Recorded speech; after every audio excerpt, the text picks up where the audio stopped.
ارے تمہیں اتنا بھروسہ اللہ دیکھ رہا ہے، پیاس لگی ہے پھر بھی جوس نہیں پی رہے، فروٹ نہیں کھا رہے، وضو کر رہے ہو کلی اندر نہیں ڈالنے دے رہے، ایک قطرہ گلے میں نہ چلا جائے، وضو خانے پہ بھی کوئی نہیں دیکھ رہا، مگر کون دیکھ رہا ہے؟ جب اللہ دیکھ رہا ہے تم پانی نہیں پی رہے، کھانا نہیں کھا رہے، کیا وہ رب رمضان کے بعد نہیں دیکھے گا کہ تم نماز نہیں پڑھ رہے، تم مسجد سے دور ہو گئے، تم حرام کاموں میں چلے گئے ہیں؟ پلیز یہ رمضان بیسیکلی نیٹ پریکٹس سمجھتے ہیں نا بچے، سمجھیں گے کہ پہلے نیٹ پریکٹس ہوتی ہے تاکہ بڑے مقابلے کے لیے آپ تیار ہوں۔ رمضان میری اور آپ کی شیطان سے فائنل فائٹ کے لیے نیٹ پریکٹس کرائی گئی کہ 30 دن بند کر دیا مہینہ پورا اسے، اے میرے بندو نمازیں پڑھ لو، تلاوت کر لو، تقوی حاصل کر لو، اب تیار ہو جاؤ، تمہارا مقابلہ ہونے والا ہے۔ مگر لگتا ایسا ہے کہ پہلی رات ہی بولڈ ہو جاتے ہیں، ادھر چاند نظر آیا ادھر مسجد ویران۔ کیا اس بار بھی ایسا کرو گے؟ بولتے نہیں ہم، لیکن کیا میسج جا رہا ہے؟ شیطان تو بند تھا نا تب ہم اللہ کے بندے تھے، اب تو آزاد ہو گیا، ہم تیرا استقبال ویلکم کریں گے تجھے، اب تیری رضا والے کام کریں گے۔ یہ اللہ کو ناراض نہیں کرتی ہوں گی باتیں؟ یہ انداز، یہ سٹائل، یہ میسج، ارے دو شیطان کو جواب کہ تجھے اب جو کرنا ہے کر لے، ہم اب اللہ کے قریب ہو گئے ہیں، ہمارا ایمان مضبوط ہو گیا ہے، اب تو نہیں بہکا سکے گا ہمیں۔ مرد ہو تو لو نا چیلنج کہ کچھ بھی ہو جائے آج کے بعد میری کوئی نماز قضا نہیں ہوگی، رمضان کے بعد بھی قضا نہیں ہوگی، ہم حرام روزی کے قریب بھی نہیں جائیں گے، حرام نہیں دیکھیں گے، حرام نہیں سنیں گے، حرام نہیں بولیں گے، پھر مانگیں گے اللہ سے، اللہ توبہ کی تو ہے، بچانا تو نے ہے، ہم کمزور ہیں، ہم نے پہلے بھی توبہ کی، شیطان کھینچ لیتا ہے، ڈال دیتا ہے گناہ میں، اللہ تو مدد کرنا، ہماری کمزور ہے، شیطان کے واروں سے تو ہی بچائیو مالک، یہ ہم اللہ سے مانگیں گے، مگر دل کی گہرائیوں سے توبہ تو کرے نا اللہ۔ ماہ رمضان ہم پر پتہ ہے کتنی بڑی مہربانی کی گئی، ثواب بڑھا دیا، کتنا ثواب بڑھا؟ حدیثوں میں مضمون ملتا ہے کہ رمضان میں نفل کا ثواب فرض کے برابر، فرض کا ثواب 70 گنا کر دیا جاتا ہے۔ رمضان میں روزہ دار کا سونا بھی عبادت ہے، رمضان میں روزہ دار کے منہ سے افطار سے پہلے جو بو آتی ہے وہ اللہ کے نزدیک مشک کی خوشبو سے زیادہ بہتر ہے۔ رمضان کی پہلی رات جب آتی ہے اللہ اس امت پر نظر رحمت فرماتا ہے، اور اللہ جس پر نظر رحمت فرمائے اسے کبھی عذاب نہ دے۔ رمضان میں روزانہ افطار کے وقت 10 لاکھ گناہگار جہنم سے آزاد کر دیے جاتے ہیں۔ کیسے پیکج ہے؟ اچھا رمضان میں جب جمعے کا دن آتا ہے، یعنی جمعرات کی مغرب سے جمعہ کی مغرب تک ہر گھڑی 10 لاکھ بخشے جاتے ہیں۔ وہ تو وارے نہیں آ رہے نا ساری زندگی میں، اور آپ دعا کرتے ہیں یا اللہ ہماری پکار سن لے، ہماری دعا سن لے۔ رمضان کی راتوں میں فرشتہ آواز لگاتا ہے کوئی مانگنے والا کہ اس کی دعا قبول کر لی جائے، ہے کوئی توبہ کا طلبگار اس کی توبہ قبول کی جائے۔ مگر سچ بتاؤ اس اسکیم سے کتنے لوگ فائدہ اٹھاتے ہیں؟ پھر رمضان کا پہلا عشرہ، عشرہ رحمت، دوسرا عشرہ، عشرہ مغفرت، آخری عشرہ جہنم سے آزادی کا عشرہ، آخری عشرے میں 5 تاک راتوں میں ایک رات وہ جسے لیلۃ القدر کہا گیا، 1000 مہینوں سے بہتر رات۔ اللہ اکبر، کتنی مہربانی کی اللہ نے ہم پر، یعنی ہر وہ سامان کر دیا گیا کہ میرا بندہ بخشا جائے۔ مگر سچ بتاؤ جو اس میں بھی نہ بخشا گیا، جو اس میں بھی غفلت کر لے تو اس کا کیا بنے گا؟ پلیز اس آفر کو ضائع مت کرنا۔ دیکھیں ہمیں نہیں پتا پھر رمضان ملے نہ ملے، پچھلے سال کئی لوگ تھے جو ہمارے ساتھ تھے، اس سال نہیں ہے، کیا پتا اگلے سال ہم رمضان میں نہ ہو، ہمارے بارے میں باتیں ہوں کہ یار ہمارے ساتھ تھا ہمارا بھائی، اب نہیں ہے۔ تو اس رمضان کو غنیمت جاننا ہے، اپنی زندگی میں تبدیلی لائیں۔ زندگی پڑی ہے کھانے، گھومنے پھرنے، کمانے کے لیے، لوگ رمضان میں پیسے کمانے کی پلاننگ کرتے ہیں، نہیں، ساری زندگی پڑی ہے یار یہ کام کرنے کے لیے، اس مہینے میں عبادت، اللہ کو راضی کرنا ہے، اتنے گناہ ہیں، اتنی خطائیں، اب تو توبہ کرنی ہے نا۔ کہ رمضان میں نمازیں پڑھوں اور عبادتیں کروں، رمضان میں نیت کریں کہ ساری نمازیں باجماعت پڑھیں اور پوری تراویح پڑھیں۔ ہاں یہ بڑی گڑبڑ ہو گئی آج کل، لوگ تراویح میں ڈنڈی مارنا لگ گئے۔ ایک تو ٹرینڈ آ گیا 3 روزہ تراویح، 5 روزہ تراویح، 7 روزہ تراویح۔ ٹھیک ہے اگر آپ 3 روزہ 5 روزہ پڑھ لیں، لیکن اس کا مطلب یہ نہیں کہ اس کے بعد باقی تراویح معاف ہو گئی ہے۔ تراویح چاند رات تک، عید کی چاند نظر آنے سے پہلے پڑھنی ہے، جس دن چاند نظر آ گیا اس دن نہیں پڑھنی، باقی پڑھنی ہے، اور 20 رکعت پوری پڑھنی ہے کہ یہ سنت مؤکدہ ہے۔ اچھا اس کے علاوہ سمجھیے نا، حدیث پاک میں آتا ہے جس کا مضمون ہے کہ جو رمضان میں ایک سجدہ کرے اس کو ایک سجدے کے بدلے 1500 نیکیاں ملیں گی، ہر سجدے پر جنت میں سرخ یاقوت کا محل عطا فرمایا جائے گا، اور فرمایا ایک درخت ایسا اسے جنت میں دیا جائے گا، اس کا سایہ اتنا بڑا ہوگا، اس کی ڈائمنشن اتنی بڑی ہوگی کہ گھڑ سوار یعنی ہارس رائڈر 500 سال تک دوڑتا رہے اس کا سایہ ختم نہیں ہوگا، یا اتنا سایہ ہوگا۔ اب مجھے بتاؤ یہ ہر سجدے پر انعام، مبارک ہونے جو پوری تراویح پڑھتے ہیں، 20 تراویح پڑھیں تو کتنے سجدے ہو گئے؟ 40 سجدے ہو گئے، 40 سجدے پر 1500 نیکیاں ملے تو 60,000 نیکیاں، 40 جنت کے گھر، 40 جنت کے درخت ملتے ہیں اس کو جو پوری تراویح پڑھتا ہے۔ اب کچھ لوگوں نے 8 پڑھ کے چلے جانا ہے تو خود سوچے کتنا بڑا لاس کر رہے ہو اپنا، جو پڑھتے ہی نہیں وہ خود سوچے میں جتنا، بلکہ میں تو کہتا ہوں صرف تراویح کیوں، تہجد پڑھنا رمضان میں آسان ہو جاتا ہے، بندہ جو ہے وہ سحری میں تو اٹھتا ہی ہے، تو 2 رکعت تہجد پڑھ لے، 4 رکعت پڑھ لے، 12 رکعت تک پڑھی جا سکتی ہے، اللہ بس توفیق دے، ذہن مل جائے۔ اور سحری کے وقت دعا کرنا یہ خاص دعا کی قبولیت کا وقت ہے۔ اللہ کریم قرآن مجید میں کیا ارشاد فرماتا ہے؟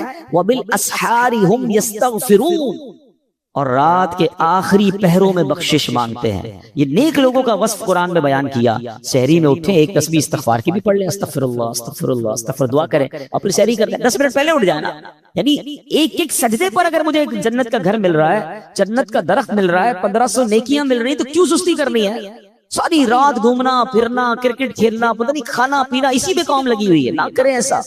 ساری زندگی آپ کھا پی سکتے ہیں، رمضان اس لیے نہیں ہے۔ پلیز اچھے کام بھی کروں، گناہوں سے بھی بچوں، تو انشاءاللہ میرا رب اللہ کی رحمت سے امید ہے مجھے فلاح پانے والوں میں شامل۔ سورہ کوثر، سورہ کوثر کا تعارف، مقام نزول۔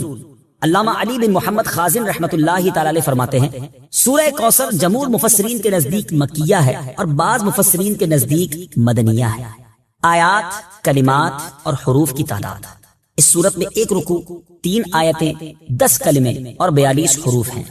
کوثر نام رکھنے کی وجہ، کوثر سے دنیا اور آخرت کی بے شمار خوبیاں مراد ہیں، اور جنت کی ایک نہر کا نام بھی کوثر ہے۔ اس سورت کی پہلی آیت میں یہ لفظ موجود ہے، اس مناسبت سے اسے سورہ کوثر کہتے ہیں۔ سورہ کوثر کے مضامین، اس سورت کا مرکزی مضمون یہ ہے کہ اس میں اللہ تعالیٰ نے اپنے حبیب صلی اللہ تعالی علیہ وآلہ وسلم کی مدحت بیان فرمائی ہے، اور اس میں یہ مضامین بیان ہوئے ہیں۔ نمبر 1، اس کی پہلی آیت میں اللہ تعالیٰ کے اس فضل و احسان کا بیان ہے جو اس نے اپنے حبیب صلی اللہ تعالی علیہ وسلم پر فرمایا۔ نمبر 2، دوسری آیت میں نبی کریم صلی اللہ تعالی علیہ وسلم سے فرمایا گیا کہ اللہ تعالیٰ کے فضل و احسان کے شکریے میں نماز پڑھتے رہیں اور قربانی کریں۔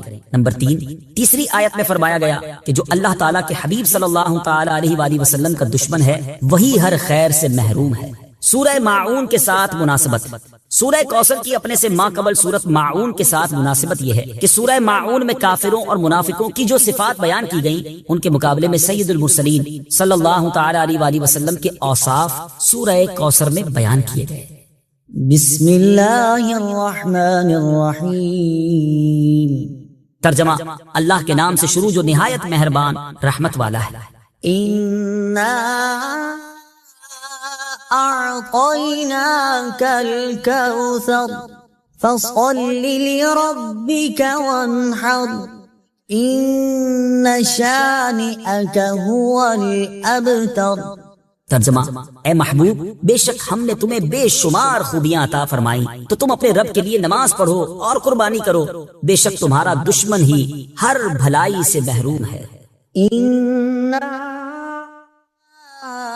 أعطيناك الكوثر، اے محبوب، بے شک ہم نے تمہیں بے شمار خوبیاں عطا فرمائی۔ تفسیر صراط الجنان میں ہے، کوثر کی تفسیر میں مفسرین کے مختلف اقوال ہیں، ان سب اقوال کا خلاصہ یہ ہے کہ اے محبوب، بے شک ہم نے تمہیں بے شمار خوبیاں عطا فرمائیں اور کثیر فضائل عنایت کر کے تمہیں تمام مخلوق پر افضل کیا، آپ کو حسن ظاہر بھی دیا، حسن باطن بھی عطا کیا، نسب عالی بھی، نبوت بھی، کتاب بھی، حکمت بھی، علم بھی، شفاعت بھی، حوض کوثر بھی، مقام محمود بھی، امت کی کثرت بھی، دین کے دشمنوں پر غلبہ بھی، فتوحات کی کثرت بھی، اور بے شمار نعمتیں اور فضیلتیں عطا کی جن کی انتہا نہیں۔ آیت إنا أعطيناك الكوثر سے حاصل ہونے والی معلومات، اس سے 5 باتیں معلوم ہوئی۔ نمبر 1، اللہ تعالیٰ نے اپنے حبیب صلی اللہ تعالی علیہ وآلہ وسلم کو کوثر عطا کر دی ہے، کیونکہ یہاں یہ نہیں فرمایا گیا کہ ہم آپ کو کوثر عطا کریں گے، بلکہ یہ فرمایا کہ بے شک ہم نے آپ کو کوثر عطا کر دی۔ نمبر 2، اللہ تعالیٰ کی اپنے حبیب صلی اللہ تعالی علیہ وآلہ وسلم پر یہ عطا ان کے نبی اور رسول ہونے کی وجہ سے نہیں، بلکہ آپ علیہ الصلوۃ والسلام کی ذات کی وجہ سے ہے، جو شان محبوبیت کی صورت ہے، کیونکہ یہاں یہ فرمایا أعطيناك، ہم نے آپ کو عطا فرمائی، یہ نہیں فرمایا کہ اعطینا الرسول یا اعطینا النبی۔ نمبر 3، تاجدار رسالت صلی اللہ تعالی علیہ وآلہ وسلم پر یہ عطا کسی عبادت اور ریاضت کی وجہ سے نہیں ہے، بلکہ ان پر یہ عطا اللہ تعالیٰ کے عظیم فضل اور احسان کی وجہ سے، کیونکہ یہاں عطا کا ذکر پہلے ہوا اور عبادت کا ذکر بعد میں ہوا۔ نمبر 4، اللہ تعالیٰ نے آپ کو کوثر کا مالک بنا دیا ہے، تو آپ جسے چاہیں جو چاہیں عطا کر سکتے ہیں۔ نمبر 5، سید المرسلین صلی اللہ تعالی علیہ وآلہ وسلم کی مدحت خود رب تعالیٰ فرماتا ہے۔ اعلیٰ حضرت امام احمد رضا خان علیہ الرحمۃ الرحمان فرماتے ہیں، انا اعطیناک الکوثر، ساری کثرت پاتے یہ ہیں، ٹھنڈا ٹھنڈا میٹھا میٹھا پیتے ہم ہیں، پلاتے یہ ہیں۔ اور ایک اور جگہ فرماتے ہیں نا، اے رضا خود صاحب قرآن ہے، مداح ہے حضور، تجھ سے کب ممکن ہے پھر مدحت رسول اللہ کی۔ فصل لربك وانحر، تو تم اپنے رب کے لیے نماز پڑھو اور قربانی کرو۔ تفسیر صراط الجنان میں ہے، یعنی اے حبیب صلی اللہ تعالی علیہ وآلہ وسلم، اللہ تعالیٰ نے آپ کو دونوں جہاں کی بے شمار بھلائیاں عطا کی ہیں، اور آپ کو وہ خاص رتبہ عطا کیا ہے جو آپ کے علاوہ کسی اور کو عطا نہیں کیا۔ تو آپ اپنے اس رب عز و جل کے لیے نماز پڑھتے رہیں جس نے آپ صلی اللہ تعالی علیہ وآلہ وسلم کو کوثر عطا کر کے عزت و شرافت دی، تاکہ بتوں کے پجاری ذلیل ہوں اور بتوں کے نام پر ذبح کرنے والوں کی مخالفت کرتے ہوئے اپنے رب عز و جل کے لیے اور اس کے نام پر قربانی کرے۔ اس آیت کی تفسیر میں ایک قول یہ بھی ہے کہ نماز سے نماز عید مراد ہے۔ ان شانئك هو الابتر، بے شک تمہارا دشمن ہی ہر بھلائی سے محروم ہے۔ تفسیر صراط الجنان میں ہے۔ شان نزول، جب سید المرسلین صلی اللہ تعالی علیہ وآلہ وسلم کے فرزند حضرت قاسم کا وصال ہوا تو کفار نے آپ کو ابتر یعنی نسل ختم ہو جانے والا کہا، اور یہ کہا کہ اب ان کی نسل نہیں رہی، ان کے بعد اب ان کا ذکر بھی نہ رہے گا اور یہ سب چرچا ختم ہو جائے گا۔ اس پر یہ سورہ کریمہ نازل ہوئی اور اللہ تعالیٰ نے ان کفار کا بالغ رد فرمایا، اور اس آیت میں ارشاد فرمایا کہ اے حبیب صلی اللہ تعالی علیہ وآلہ وسلم، بے شک تمہارا دشمن ہی ہر بھلائی سے محروم ہے، نہ کہ آپ، کیونکہ آپ کا سلسلہ قیامت تک جاری رہے گا، آپ کی اولاد میں بھی کثرت ہوگی اور آپ کی پیروی کرنے والوں سے دنیا بھر جائے گی۔ آپ کا ذکر منبروں پر بلند ہوگا، قیامت تک پیدا ہونے والے عالم اور واعظ اللہ تعالیٰ کے ذکر کے ساتھ آپ کا ذکر کرتے رہیں گے، اور آخرت میں آپ کے لیے وہ کچھ ہے جس کا کوئی وصف بیان ہی نہیں کر سکتا۔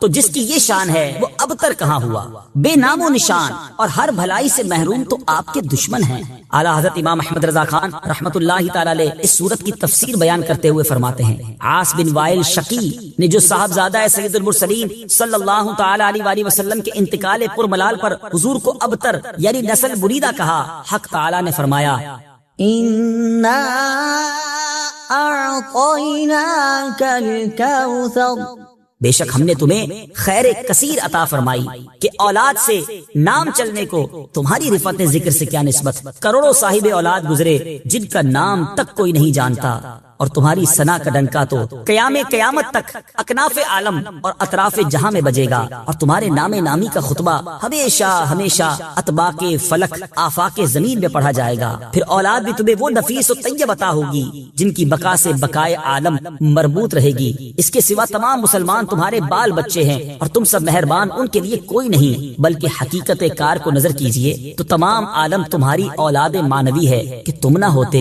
تو کچھ بھی نہ ہوتا، اور تمہارے ہی نور سے سب کی آفرینش ہوئی۔ اسی لیے جب ابو البشر آدم تمہیں یاد کرتے تو یوں کہتے، یا ابنی صورتن و ابایا معنن، اے ظاہر میں میرے بیٹے اور حقیقت میں میرے باپ۔ پھر آخرت میں جو تمہیں ملنا ہے اس کا حال تو خدا ہی جانے، جب اس کی یہ عنایت بے غایت تم پر مبذول ہو تو تم ان اشقیاء کی زبان درازی پر کیوں ملول ہو، بلکہ فصل لربك وانحر، رب کے شکرانے میں اس کے لیے نماز پڑھو اور قربانی کرو۔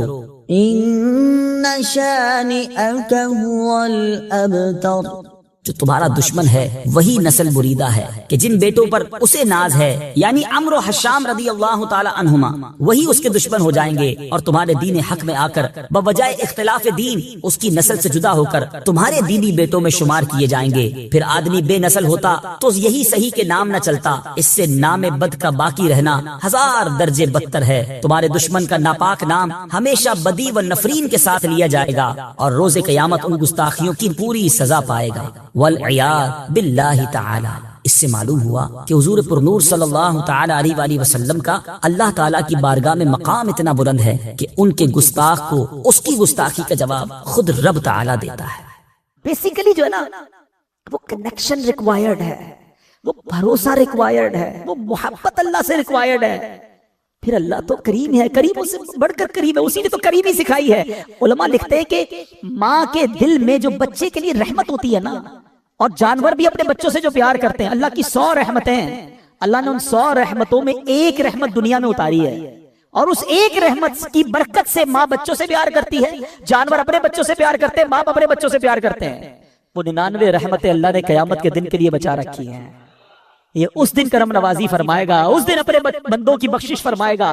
ایسا کریم مولا ہے. اے میرے میٹھے اسلامی بھائیوں، ایک بار نبی پاک علیہ الصلوۃ والسلام کی بارگاہ میں قیدیوں کو لایا گیا، تو ایک عورت بھاگ رہی تھی، اس کا بچہ اس سے گم ہو گیا تھا. دوڑتے دوڑتے دوڑتے اس کو بچہ نظر آیا، اس کو لیا، سینے چپکایا، دودھ پلانے لگی. بس ماں کو بڑے ٹائم بعد بچہ ملے، کیا کیفیت ہوتی ہے. اللہ کے حبیب فرماتے ہیں اللہ تعالیٰ اپنے بندوں پر اس سے کہیں زیادہ رحم و کرم فرماتا ہے جتنی یہ ماں اپنے بچے پر مہربان ہے. یہ وہ باتیں ہیں جو ہمارے دل میں ہونی چاہیے. انفارچونیٹلی ہم اللہ سے ہی بدگمان ہو جاتے ہیں. اللہ مجھے کچھ دیتا نہیں ہے، اللہ نے مجھے کچھ دیا نہیں ہے، اللہ سے کیا مانگوں جناب، کچھ ہوتا تو ہے نہیں. یہ نہ کیا کرو، اللہ سے دوستی کر لو. اللہ سے بڑھ کر ہم پر کوئی کرم نواز نہیں، اسی نے سب کچھ دیا ہے. ہماری ایک بات کوئی نہ مانے نا، ہم اس سے ناراض ہو جاتے ہیں. 2-3 بار نہ مانے تو اس سے دوستی ختم کر دیتے ہیں، نوکری سے نکال دیتے ہیں. بچہ زیادہ تنگ کرے، بچے کو باپ گھر سے نکال دیتا ہے. ہم میں سے کوئی 30 سال کا بیٹھا ہے، کوئی 40 سال کا، کوئی 50 سال کا. کبھی سوچنا ہم نے اللہ کی اب تک کتنی نبھانی ہیں، کتنی نافرمانیاں کی ہیں. کبھی ایسا ہوا کہ یار آج نظر نہیں آ رہا، کیوں؟ بس یار وہ صبح حرام دیکھ لیا تھا، اللہ نے آنکھیں لے لی ہے. آج سنائی نہیں دے رہا کچھ، بھائی کیوں سنائی نہیں دے رہا؟ آج صبح اللہ کی نافرمانی کی، حرام سن لیا، اللہ نے کان دیے تھے، اسی نے سماعت واپس لے لی. یار آج کچھ میں بول نہیں پا رہا ہوں، اشارے کر رہا ہوں، کیوں؟ بس وہ جھوٹ بول دیا، حرام بول دیا، گالی نکالی، اللہ نے زبان واپس لے لی. وہ کچھ واپس نہیں لے رہا، وہ دیے جا رہا ہے، ہم اس کی نافرمانی کیے جا رہے ہیں. مگر کیوں توبہ نہیں کرتے؟ کیوں اس کو راضی کرنے کی طرف نہیں آتے؟ اے میرے میٹھے اسلامی بھائی، آج میں یہ چاہتا ہوں ہم سب مل کر اپنی زندگی کا ایک نصب العین بنا لیں، اپنی زندگی کا ایک ٹارگٹ بنا لیں کہ میں نے اگر سب سے زیادہ کسی سے محبت کرنی ہے تو اپنے رب سے کرنی ہے. میں اپنے رب کا بندہ ہوں، وہ میرا خالق ہے، وہ میرا مالک ہے، اس کی مہربانیاں ہیں مجھ پر، وہ خطاؤں پر بھی عطائیں برسا رہا ہے، وہ میرے عیبوں پر پردہ ڈال رہا ہے، پھر میں اسے کیوں ناراض کروں؟ دیکھو اللہ کی نافرمانی سے بچنے کے 2 طریقے ہیں. ایک تو یہ ہے کہ بندہ اس لیے نافرمانی نہ کرے کہ وہ عذاب میں ڈالے گا، خوف سے، ڈر سے بندہ اللہ کی فرما برداری کرے. یہ ٹھیک ہے جو کرتا ہے، مگر اس سے اپر لیول پتہ ہے کیا ہے؟ کہ اللہ کی محبت میں اللہ کی نافرمانی نہ کرے، میرا رب ناراض نہ ہو جائے. اتنا کریم، اتنا پیارا رب، وہ مجھ سے ناراض ہو جائے، میں ایسے کام کروں جس سے وہ ناراض ہو جائے. یہ کام نہیں کرنا. میرے بیٹے اسلامی بھائی، وہ کیسا گناہوں کو معاف کرنے والا ہے. حضرت موسیٰ علیہ السلام کا دور تھا، اور اس دور میں بارش نہیں ہو رہی تھی. حضرت موسیٰ علیہ السلام نے پورے گاؤں کے، شہر کے لوگوں کو جمع کیا اور ایک بڑے میدان میں چلے گئے. Approximately 70,000 people over there. دعا ہونے لگی، بارش نہیں ہوئی، بادل بھی کوئی نہیں آیا، وہی دھوپ. آپ کلیم اللہ ہیں، آپ نے اللہ سے عرض کی مولا بارش نہیں ہو رہی، مولا کریم کرم فرما. تو ارشاد ہوا اے موسیٰ اس مجمع میں ایک بندہ ایسا ہے جو 40 سال سے میری نافرمانی کر رہا ہے، مجھے ناراض کر رہا ہے. اے موسیٰ جب تک یہ بندہ اس مجمع میں ہے بارش نہیں ہونی. حضرت موسیٰ نے کہا یا اللہ میں کیسے اس بندے کو تلاش کروں؟ کہ موسیٰ تم آواز لگاؤ، اے وہ بندے جو اللہ کی نافرمانی کرتے ہو نکل جاؤ مجمع سے. کہ یا اللہ 70,000 لوگ ہیں، میری آواز کیسے پہنچے گی؟ ارشاد ہوا موسیٰ آواز لگانا تمہارا کام ہے، پہنچانا ہمارا کام ہے. حضرت موسیٰ کھڑے ہو گئے، کہا لوگوں تمہارے اندر ایک بندہ ہے جو 40 سال سے اللہ کی نافرمانی کر رہا ہے، خدا کے واسطے اس مجمع سے نکل جا، تو وہ بدبخت ہے جس کی وجہ سے بارش نہیں ہو رہی.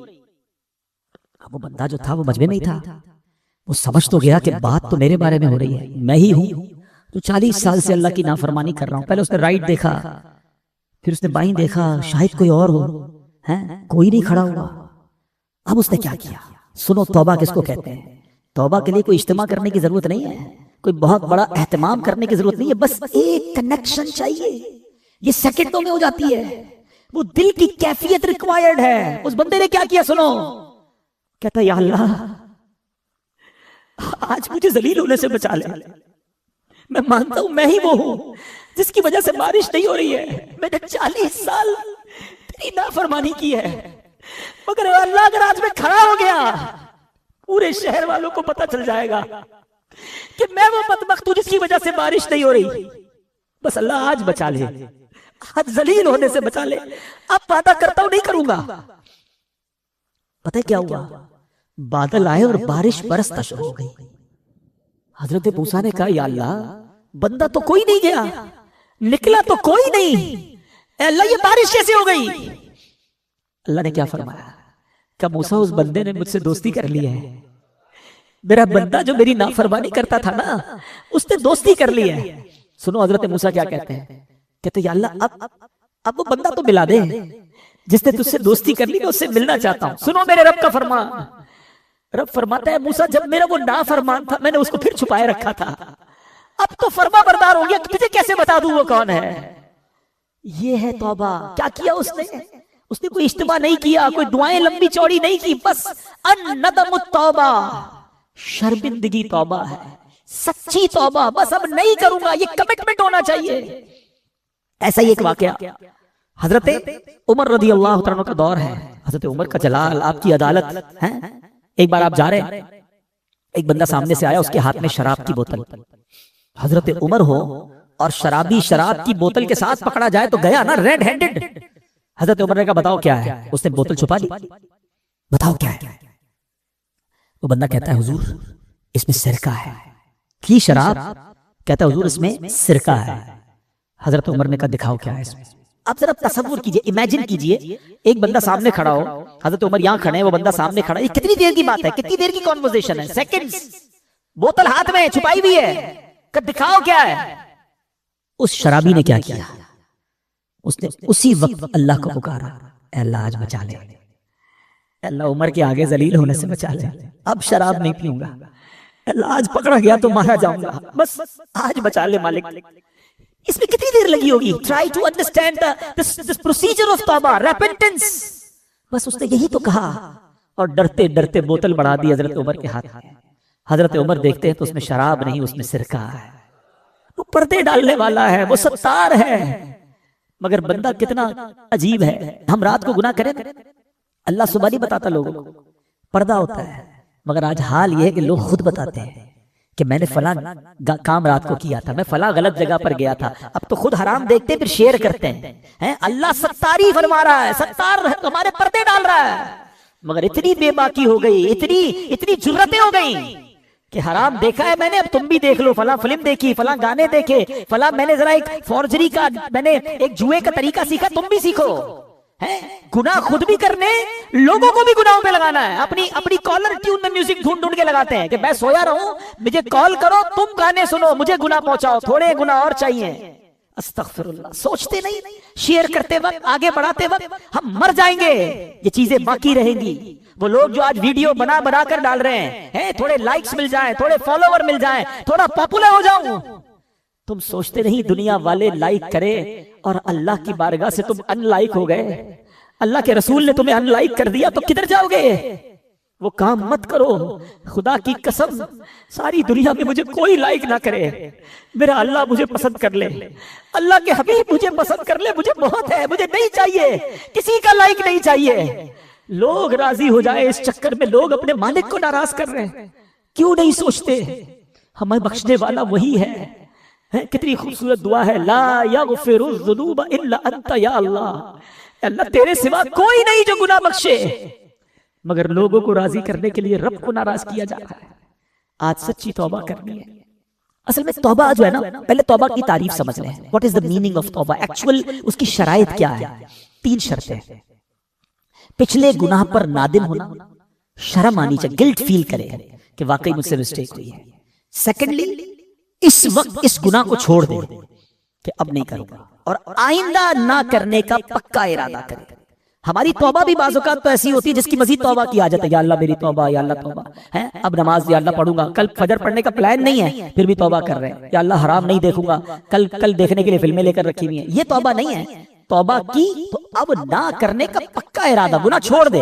ہاں پھر اللہ پاک ہمیں بچائے شیطان، پھر اگر گناہوں کی طرف لگا دے تو پھر توبہ کرے.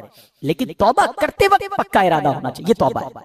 اچھا اب آتے ہیں، اتنے فضائل ہیں پھر توبہ کیوں نہیں کرتے؟ اس کی کئی ریزن علماء نے لکھے. ایک ریزن پتہ کیا ہے؟ گناہوں کی جو لذت ہے نا وہ ڈائریکٹ مل جاتی ہے، ثواب کا انعام تو ملتا نہیں ہے. انسان جو ہے اس کی سائیکی کیا ہے، جو کیش ملتا ہے نا وہ لے لیتا ہے، اور جو بعد میں ملنے والا ہے اس کو چھوڑ دیتا ہے. لیکن اب اگر دنیا کی لاجک کے ذریعے میں آپ کو سمجھاؤں کہ اگر آپ کو ڈاکٹر کہتا ہے کہ آپ کا شوگر لیول بڑھ رہا ہے، کولیسٹرول لیول بڑھ رہا ہے، آپ چکنا مت کھائیے گا ورنہ ہارٹ اٹیک ہو سکتا ہے. ہم حلال کھانوں سے رک جاتے ہیں. پراٹھا کھانا حلال ہے نا، چیز کھانا حلال ہے نا، رک جاتے ہیں. کیوں؟ ڈاکٹر کہہ رہا ہے زیادہ کھاؤں گا تو وین بند ہو جائے گی، ہارٹ اٹیک ہو جائے گا. آج تمہیں ڈاکٹر کہہ رہا ہے کہ ہارٹ اٹیک ہو سکتا ہے، تم نے حلال چھوڑ دیا.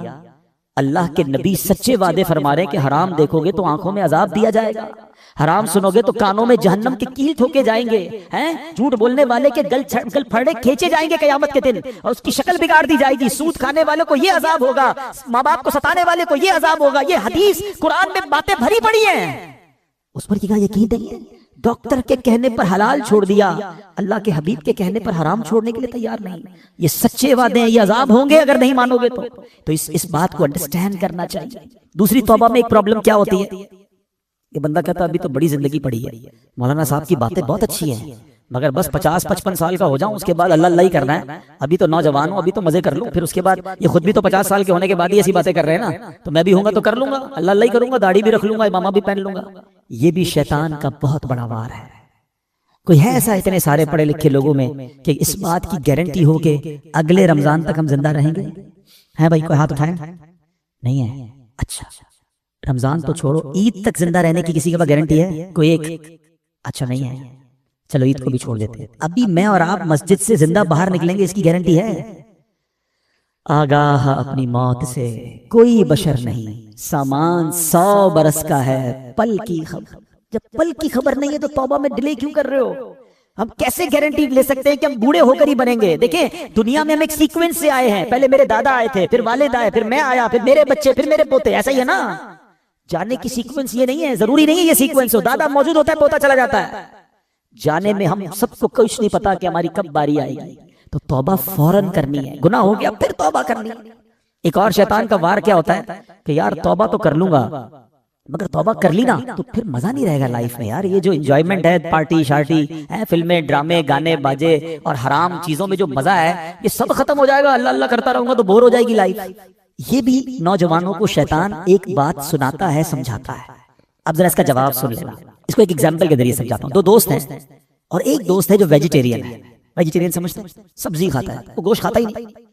اس کے دوست کہ یار کبھی تو چکن کھا لے یار، اتنی بڑی نعمت ہے، کبھی تو مٹن. کہتا نہیں بھائی، اس دال میں جو مزہ ہے نا، پالک میں جو مزہ ہے، سلاد میں جو مزہ ہے، اس کے علاوہ لائف میں کچھ بھی نہیں. ایک دن دوستوں نے پلان کیا، اس کو پکڑا اور زبردستی اس کو چکن کھلا دیا. چکن کھائی کر تھوڑی اور کھلاؤ یار یہ تو بڑی کمال کی، میں ساری زندگی سبزی ہی کھاتا رہا، ہٹاؤ اس کو ذرا مٹن چکھاؤ. اوئے ہوئے اور بڑی نعمت ہے. اب اس کو پتا چلا کہ بہترین کھانے تو یہ تھے، میں ساری زندگی ویجیٹیرین بنا رہا. ایگزامپل کے لیے سمجھائیے. اب ذرا تسلی سے سمجھنا. جس کو اصل میں فلموں، ڈراموں، گانوں باجوں، شراب کی محفلیں، جوئے کی محفلیں اور رنگ و سرور اور جس کو حرام محفلیں کہیں، اس کا لطف ہے نا، اس کو لگتا ہے مزہ اسی میں ہے. اس کو پتہ ہی نہیں کہ نعت خوانی کا لطف کیا ہے. اس نے کبھی یاد رسول میں آنسو بہائے ہی نہیں ہیں. اس کو بے پردہ اور بے حیا عورتوں میں بڑا لطف آتا ہے. اس کو یہ نہیں پتا کہ عشق رسول میں جب رات گزرتی ہے، یاد نبی میں روتے روتے کیسی گزری رات نہ پوچھو. تہجد پڑھنے کا لطف کیا ہے، وضو کر کے کیسا ریلیکس فیل کرتے ہیں، نماز پڑھ کے نکلتے ہیں تو کیسا برڈن ریلیز ہوتا ہے. پرابلم یہ ہے کہ جس نے گناہوں والی لائف گزاری ہے وہ سمجھتا ہے مزہ ہی اسی میں ہے. ارے اس میں مزہ نہیں ہے، کیونکہ مجھے اور آپ کو رب نے بنایا ہے. دنیا کا دستور ہے، مینوفیکچررز نوز ویری ویل، بنانے والا بتاتا ہے کہ اس چیز کا فنکشن کیا ہے. آپ جب کوئی گاڑی خریدتے ہیں ساتھ ایک کتاب آتی ہے، گھڑی خریدتے ہیں چھوٹی سی بک آتی ہے، اس کے فنکشنز کیا ہیں، کون سا بٹن کیا ہے. مجھے اور آپ کو کس نے بنایا ہے؟ کس نے بنایا ہے؟ کون بتائے گا سکون کہاں ہے؟ اللہ ہی بتائے گا نا.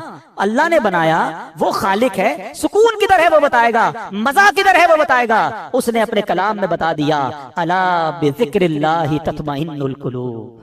بے شک اللہ کے ذکر میں دلوں کا چین ہے. چین یہی ہے، بھاگتے رہو جدھر بھی جاؤ لیکن چین سے دور رہو گے. اب ملتا کیوں نہیں ہے؟ Last point. مولانا صاحب بات تو بڑی اچھی کی، میں تو آتا ہوں مسجد میں دل ہی نہیں لگتا، نیند آنے لگتی ہے. بیان سنتا ہوں تو نیند آتی ہے. 3 گھنٹے کی فلم میں آنکھ بند نہیں ہوتی ہے، نیند آتی تو اڑ جاتی ہے. اللہ اللہ کرتا ہوں، قرآن پڑھتا ہوں، آدھا رکوع پڑھتا ہوں تو آنکھ بند ہو جاتی ہے. آپ کہتے ہیں چین اس میں، سکون اس میں، مجھے تو سکون نہیں ملتا، میں تو مسجد میں آتا ہوں تو بے قرار ہو جاتا ہوں. ہاں اب اس کا جواب لے جاؤ، پھر بات کو کمپلیٹ کرتے ہیں. دو باتیں روایتوں کا مضمون ہے. مومن مسجد میں ایسا ہے جیسا مچھلی پانی کے اندر ہے، اور مسجد کے باہر ایسا ہے جیسا fish out of the water. باہر جائے تو بے قرار ہو جاتی ہے نا مچھلی پانی سے، پھر پانی میں جانے کا دل چاہتا ہے. تو مومن کی تعریف تو یہ بتائی گئی. ہمارا حال برا ہے، ہم تو مسجد میں آتے ایسا لگتا ہے fish out of the water ہے. یار اعلان تو ہوا تھا 1:15 بجے بیان ختم ہوگا، ابھی تک تو ختم نہیں کیا. ہو سکتا ہے کوئی سوچ رہا ہو امام صاحب 2 منٹ لیٹ ہو جائیں تو ٹینشن شروع ہو جاتی ہے. باہر جا کے آدھا گھنٹہ بحث کر لیں گے، امام صاحب نے 2 منٹ لیٹ کیوں آئے، وہ امام صاحب کی خیر نہیں. اللہ کے گھر میں 2 منٹ بیٹھے تو تمہیں ٹینشن شروع ہو گئی. تو اس میں پرابلم مسجد کا نہیں ہے، اس میں پرابلم ہمارا ہے. اس کا مطلب there is something bad in my heart. مجھے کیوں مسجد میں چین نہیں آ رہا؟ نبی پاک فرما رہے چین اور لوگوں کو آتا ہے. جس کو نہیں آتا وہ نہ سمجھے کسی کو نہیں آتا. یقین کرے الحمدللہ اس وقت پوچھو کئی دل ایسے ہوں گے جن کا دل نہیں چاہ رہا کہیں اور جانے کا. خدا کی قسم جو اس وقت سکینہ دل پر نازل ہو رہا ہے، کتنا لطف آ رہا ہے، کتنی رحمت محسوس ہو رہی ہے. میں کہاں بیٹھا ہوں؟ میرے رب کے گھر میں بیٹھا ہوں، میرے اللہ کا ذکر کر رہا ہوں. اس سے اچھی زندگی کا مقصد کیا ہے؟ اگر ابھی موت آتی ہے تو اس سے اچھی موت کیا ہے؟ یہ کیفیت بنتی ہے لوگوں کی جن کو سکون آتا ہے. تو جس کو نہیں آتا وہ اپنا پرابلم چیک کرے کہ there is something wrong in my heart. بالکل یہی مسئلہ ہے کہ اللہ نے قرآن میں فرمایا، لا ریب کتاب ہے نا، قرآن میں تو شک نہیں ہے. اللہ نے فرمایا اللہ کے ذکر میں دلوں کا چین ہے، مجھے کیوں نہیں مزہ آتا؟ اس کا مطلب میرے دل میں پرابلم ہے. اب اس کو دنیاوی مثال سے سمجھا دیتا ہوں. جب آپ کو بخار ہوتا ہے، کھانا اچھا لگتا ہے؟ نہیں، کھانا بھی اچھا نہیں لگتا، پینا بھی، بچے بھی اچھے نہیں لگتے. بندہ بولتا ہے یار مجھے کچھ اچھا نہیں لگ رہا بھائی، لیکن کھانا نہیں چھوڑتے آپ، کیونکہ you know very well یہ 5-6 دن کا مسئلہ ہے. کھانا تو پڑے گا نا، تھوڑے دنوں بعد بخار ختم ہوگا تو ٹیسٹ آنا بھی شروع ہو جائے گا. بالکل یہی کانسیپٹ یہاں سمجھ لو. سجدے میں دل نہیں لگ رہا، نماز میں دل نہیں لگ رہا، تلاوت میں دل نہیں لگ رہا، کرتے رہنا کرتے رہنا.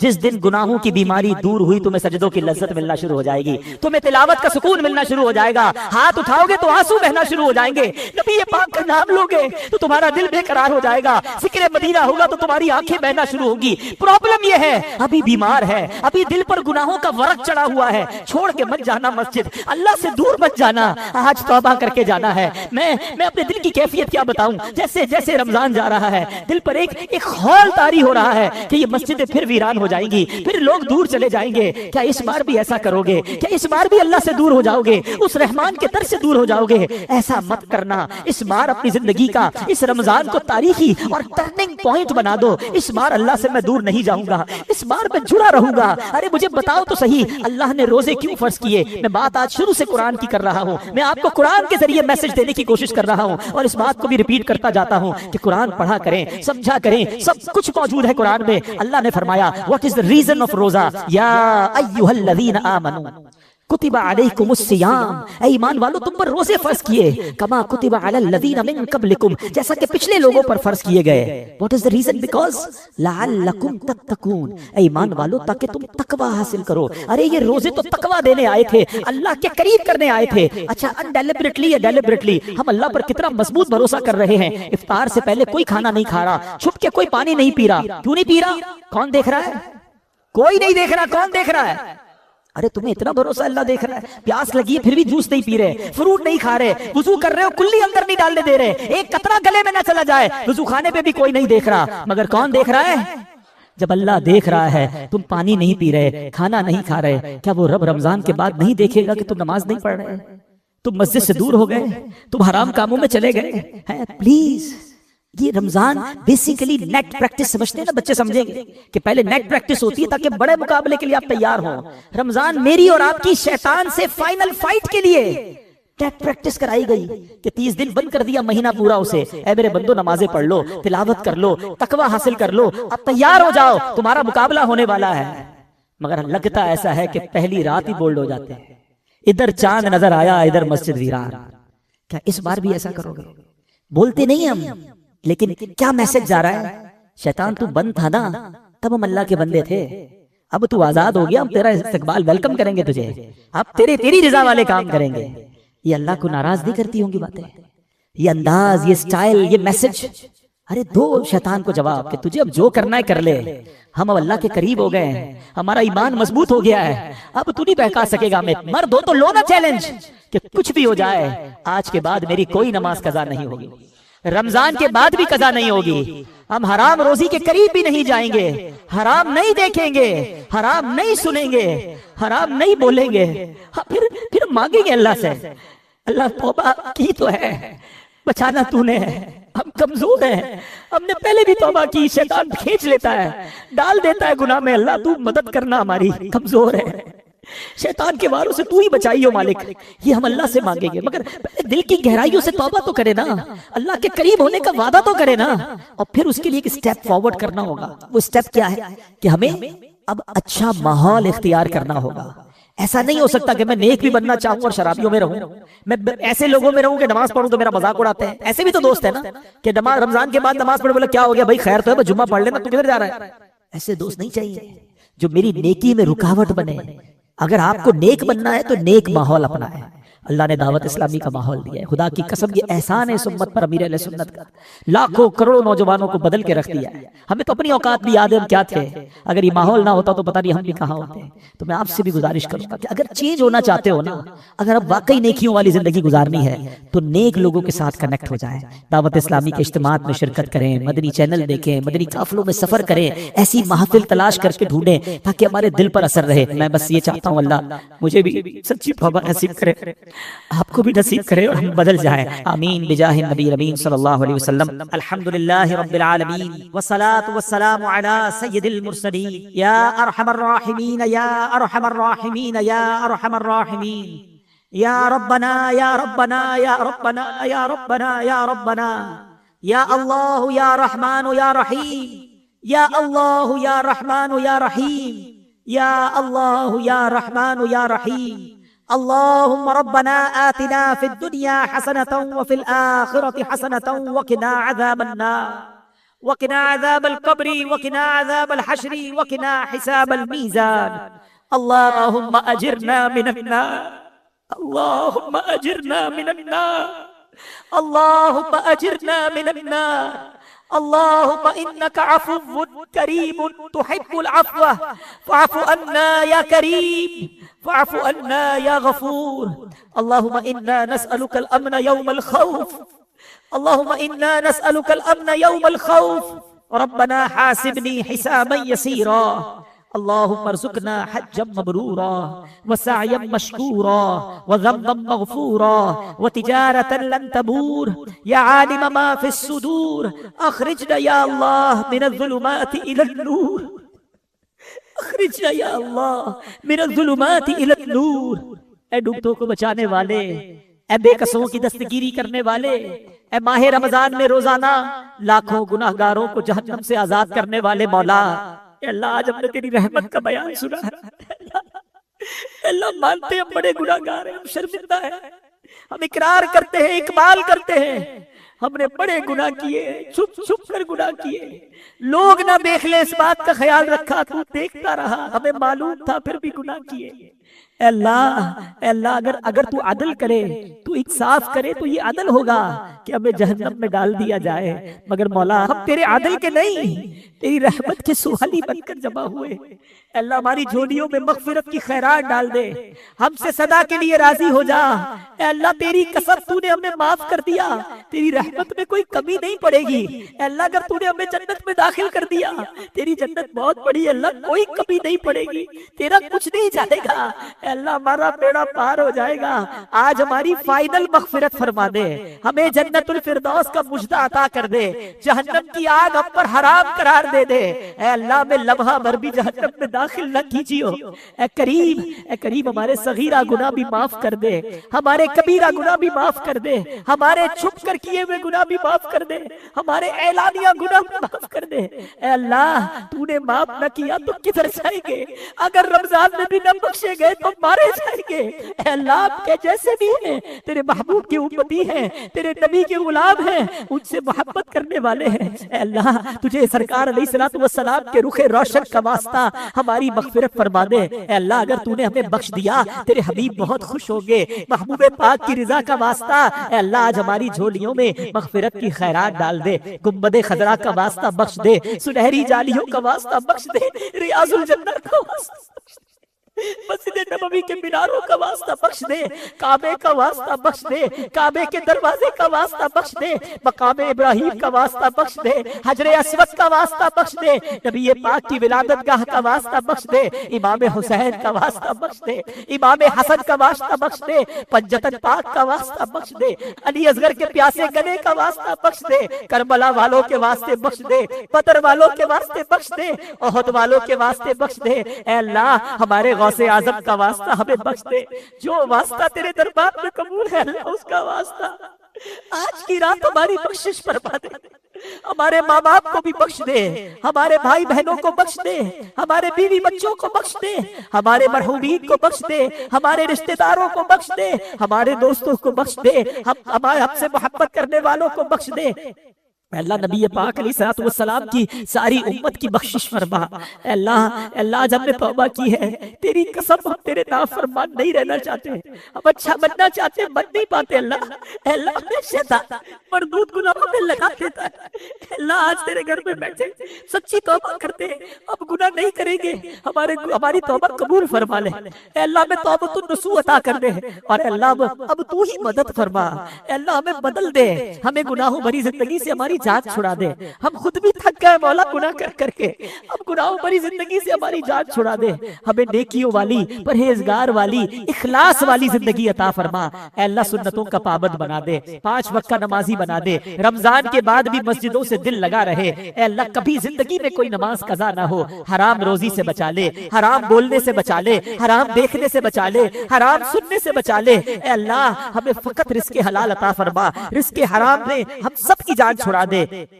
اے اللہ ہمارے رزق حلال میں برکت بھی ڈال دے۔ اے اللہ جو بے اولاد ہیں انہیں نیک اور صالح اولاد دے دے، جو اولاد والے ہیں ان کو اے اللہ ان کی اولاد کا سکھ عطا کر دے، جن کے بچے بچیاں پریشان ہیں، ان کے گھروں میں مسائل ہیں، اے اللہ ان بچے بچیوں کو بھی سکھ عطا فرما۔ اے اللہ جو رشتوں کے انتظار میں ہیں اچھے اور نیک رشتے عطا فرما۔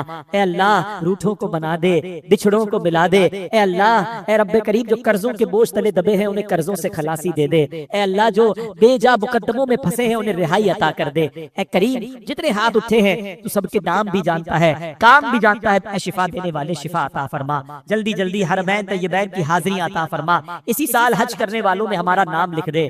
اللہم رب یسر ولا تعسر وتمم لنا بالخیر یا فتاح وبک نستعین۔ میرے مولا ہماری دعوت اسلامی کو ترقی عطا فرما، قبلہ امیر اہل سنت، تمام علماء اور مشائخ اہل سنت اور ہمارے والدین کا سایہ جن کے والدین حیات ہیں درازی عمر بالخیر عطا فرما۔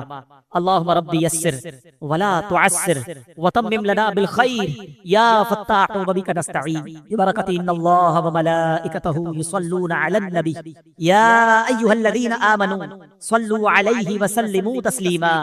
صلی اللہ علی النبی الامی وآلہ صلی اللہ علیہ وسلم صلاۃ و سلام علیک یا سیدی یا رسول اللہ۔ جب دم واپسی ہو یا اللہ، سامنے ہو روضہ رسول اللہ، اور لب پہ ہو لا الہ الا اللہ محمد۔